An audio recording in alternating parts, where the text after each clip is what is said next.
устод, то мо фаромӯш накунем, ман як чизро бояд ёдрас кунам. зеро дар он замон дар он ҷо тақсимоте рӯй дод. Ленин дастур дод ки халқҳои минтақа аз рӯи нажод ё забон тақсим шаванд. акнун тасаввур кунед, яке аз онҳое ки масъул буданд низ аз яҳудиёни Литва, ин шахс 30 сола буд. шахси 30 сола ки дар бораи минтақа чизе намедонист, мардумро намешинохт, урфи онҳоро намедонист, омода буд то минтақаро бар чӣ асос тақсим кунад. номаш Иосиф Михайлович Варейкис буд. субҳаналлоҳ, ҳеҷ мусибате дар ҷаҳон нест ки дар пушташ яҳудӣ набошад. Йосиф? Иосиф, бале. Йосиф ин номи ибрӣ аст. Бале, ин номи ибрист.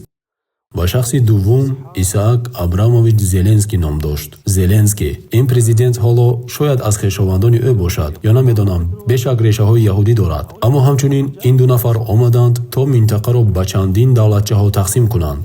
ба давлати өзбекҳо. аммо мушкил ин буд ки Ленин ба онҳо гуфт, онҳоро ба се тақсим кун.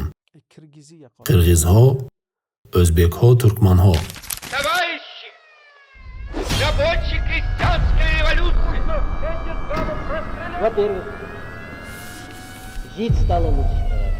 пас Тоҷикистон дар аввал соли 1924 ҷумҳурии Мухтор дар ҳайати ҷумҳурии Өзбекистон буд.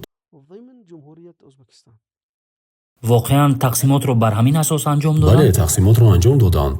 акси ӯро доред бубинемаш? Кӣ? акси ҳамон марди яҳудие ки тақсимотро анҷом дод. бале, ин мард аст.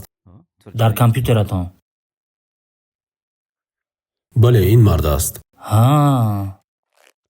ӯ 30 сола буд, аз кишварҳои Балтик омада буд. ва дар бораи минтақа чизе намедонист? дар бораи минтақа чизе намедонист. 30 сола буд, ҳатто таҷрибаи сиёсӣ надошт. бале, хуб. хуб, баъди ӯ ин яҳудии дигар, Исаак Зеленский. яъне ҳамин тавр онҳо минтақаро ба давлатчаҳо пора пора карданд. бале. ҳамин тавр онҳо оғоз карданд.